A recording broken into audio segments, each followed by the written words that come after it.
This is the true story of an abandoned church on the edge of Bucharest, a place so cursed that even its ruined walls still echo with the voices of the dead.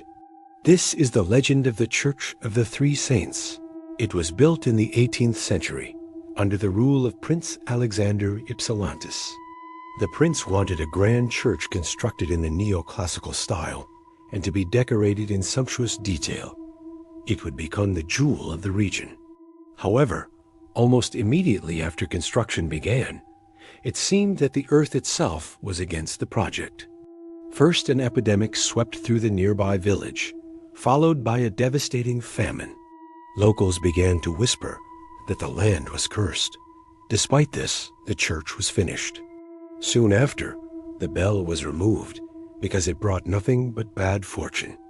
Yet for decades afterward, locals swore they heard it ringing in the dead of night, though the bell was gone. One witness said it sounded metallic and echoed throughout the village. Another said it wasn't the sound of this world, and several heard the sound of a funeral march beneath their windows at night. For centuries, the church stood in relative peace. That is, until travelers began to vanish near the ruins. Folklore and scattered police reports tell the tale of shepherds, merchants, and even university students who disappeared without a trace while passing by the old church. Each had been seen for the last time at dusk passing by Chiajna. When the sun dipped below the horizon, the church seemed to suck the life out of the living, trapping them forever within its cursed walls. Villagers claimed that those who vanished were foolish to ignore warnings about the church. One witness told investigators, "We all know the road to Chiajna is dangerous. If you pass by the church at night, you must not look back. If you do, you will regret it." Heedless travelers paid the price and vanished without a trace. Eyewitnesses also reported seeing dark, cloaked figures standing motionless in the doorway of the ruined church at night. They stood perfectly still, as if carved from stone. Some witnesses described them as tall and faceless. Others said they appeared to stare directly at those who passed by. Several claimed to have approached the figures only to turn back when they felt as though they were being pulled into the church by unseen hands. There was nowhere to hide from these grim figures. Sometimes they were seen standing on the road itself, blocking the path. Other times they loomed in the doorway of the church. Some witnesses said they saw up to 5 of these hooded beings at once. One shepherd recalled they were tall and dressed in black robes. Their faces were hidden in the shadows of their hoods, and they watched us silently. I couldn't help but feel that something terrible was about to happen. As the years passed, more and more tales of tragedy and death surrounding the church began to surface. Historical records show that every time the church was damaged by fire, it was rebuilt soon after. And each time it opened, more sickness and death followed. Cholera outbreaks, plague, and other forms of mass death often were tied in local memory to the church. By the 19th century, rumors of dark cults meeting in the ruins began spreading. Some said the hooded figures were members of a secret cult that gathered at the church to summon demons. Others believed the church was a portal to hell, and the demons were using the portal to enter our world. Then in 1862, a priest named Constantin Daniel reported hearing voices coming from the church. He wrote, "I could hear clearly the sound of chanting in Latin. There was no one in the church, however, and the key was in my possession." The chanting continued for hours, growing louder and louder until it shook the very foundations of the building. When he told his fellow priests about what he experienced, they didn't believe him. To prove what he had seen, Daniel returned to the church the following night with several other priests.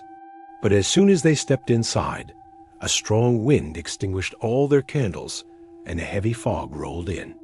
Unable to see, the priests panicked and fled the building.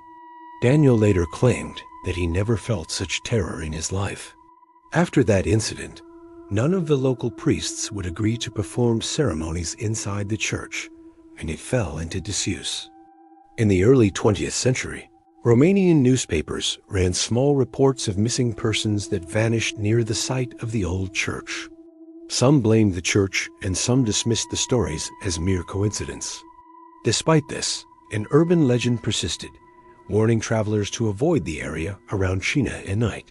One woman claimed she was driving home late one night when she heard the sound of a horse-drawn carriage approaching behind her. She looked in her rearview mirror and saw a shadowy carriage driven by a headless horseman. Startled, she swerved off the road and hit a tree. When she turned to call for help, she noticed a strange mist hanging in the air. As she walked toward the source of the mist, she realized it was coming from the old church. Fearing she might be next, she ran as fast as she could away from the site. She was found wandering on the side of the road by a farmer who took her home for the night. The next morning, when she told her family about the previous night's encounter, they laughed at her and dismissed it as a nightmare. But many others came forward with similar tales of terror surrounding the old church.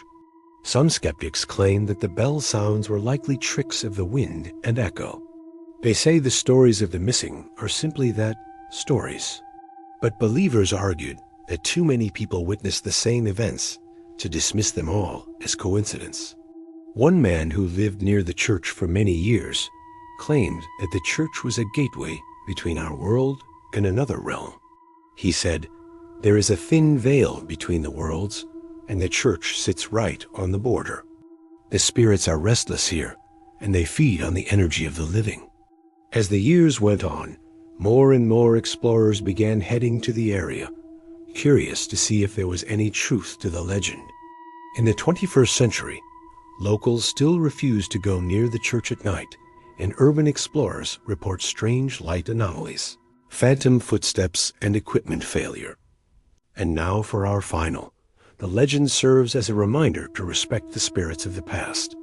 For centuries, travelers have been warned to stay away from the old church at night. But those who heed the warnings are few and far between. After all, how many of us would resist the urge to investigate strange goings-on at a supposedly haunted location? Perhaps the best policy is to err on the side of caution and leave well enough alone. Or perhaps some mysteries are best left unsolved. The Church of the Three Saints still stands in silence. Its bell long gone, but its curse very much alive. And if you ever hear the phantom toll on a midnight wind, you may already be too close